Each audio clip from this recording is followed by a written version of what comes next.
என்ன ஸ்டார்ட் பண்ணலாமா?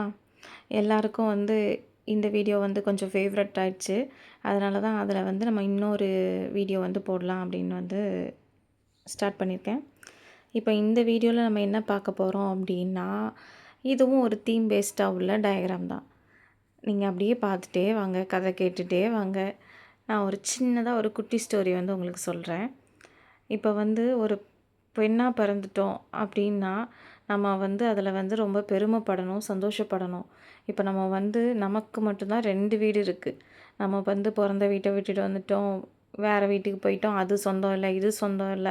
அப்படிலாம் நம்ம நினைக்கவே கூடாது. அப்படி நினைச்சா நம்ம சந்தோஷமா என்னைக்குமே வாழவே முடியாது. நம்ம இருக்கிற இடத்த நம்ம சந்தோஷமா ஆக்கணும். நம்ம இப்போ பிறந்த வீட்ல எவ்வளோ ஹாப்பியா இருந்தோமோ, புகுந்த வீட்ல எப்படிப்பட்ட பிரச்சனைகள், எவ்வளோ பெரிய விஷயமா இருந்தாலும், நம்ம அத ஈஸியா ஹேண்டில் பண்ணி, நம்ம அத ஸ்மூத்தா எடுத்துட்டு போய் சந்தோஷமா ஆக்கணும். நம்மள சுத்தி இருக்கவங்களையும் சந்தோஷமா நம்ம பார்த்துக்கணும். இப்போ நான் ஒன்றும் ஸ்கிரிப்ட் எழுதி உங்களுக்கு ரீட் பண்ணல.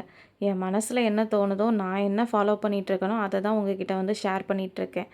இப்போ நமக்குன்னு ஒரு அங்கீகாரம் நமக்கு கிடைக்கல. கிடைக்கிற வரைக்கும் நம்ம வெயிட் பண்ணக்கூடாது. அந்த அங்கீகாரத்த நம்ம தான் நமக்காக ஏற்படுத்திக்கணும். இப்போ நம்ம கல்யாணம் ஆகி குழந்தை பெத்துட்டு அப்படியே சோர்வாகி நம்ம உட்காந்துட்டு இருந்தோம்னா, அந்த இடத்துலயே தான் நம்ம நிப்போமே தவிர, அத தாண்டி நம்ம வாழ்க்கையில முன்னேறவே முடியாது. நம்ம அடுத்தடுத்து என்ன செய்யலாம் அப்படிங்கிற யோசனை இருந்துகிட்டே இருக்கணும். நம்ம வீட்ல உட்காந்துட்டோம் அப்படின்னா அவ்வளவுதான்.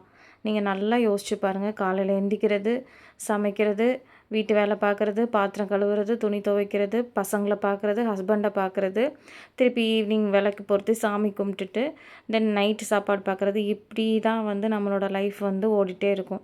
இதில் பெருசா எதையுமே நம்ம சாதிக்க முடியாது. நம்ம யாருங்கிறது யாருக்குமே தெரியாமலே போயிடும். சும்மா பிறந்தோம், வாழ்ந்தோம், செத்தோம் அப்படிங்கிற மாதிரி இருக்கக்கூடாது என்னை பொறுத்த வரைக்கும். நம்ம யார் அப்படிங்கிறத ஃபஸ்ட்டு நம்ம கண்டுபிடிக்கணும். கண்டுபிடிச்சி இந்த உலகத்துக்கு நம்ம ஏதாவது பிரயோஜனமா, நம்மளால முடிஞ்ச ஏதாவது ஒரு நல்ல விஷயத்த சொல்லிக் குடுத்துட்டு போகணும். இதுதான் என்னோட மோட்டிவ். முடிஞ்ச அளவுக்கு சப்போர்ட் பண்ணி, அடுத்தவங்களுக்கு ஹெல்ப் பண்ணி, ஒருத்தவங்க பிரச்சனையில இருக்காங்களா, அவங்கள சால்வ் பண்ணி, அவங்களோட மனசு நிம்மதியாக்கணும். மனச சந்தோஷமாக்கணும். நம்ம சந்தோஷமா இருந்தா மட்டும் போதாது. நமக்கான கிரீடத்த நம்ம தாங்க நம்ம தலையில தூக்கி வைக்கணும். யாரும் நம்மள தூக்கி விடுவாங்க, நமக்கு சப்போர்ட் பண்ணுவாங்கன்னு அடுத்தவங்கள எதிர்பார்த்து நம்ம லைஃப்ல நம்ம இருக்கவே கூடாது. நமக்கான அங்கீகாரத்த ஒரு ராணி மாதிரி நம்ம தான் உருவாக்கிக்கணும். நம்ம வீட்டுக்கு நம்ம தான் ராணி. நம்ம இல்லைன்னா அந்த வீட்ல எந்த வேலையுமே நடக்காதுங்க.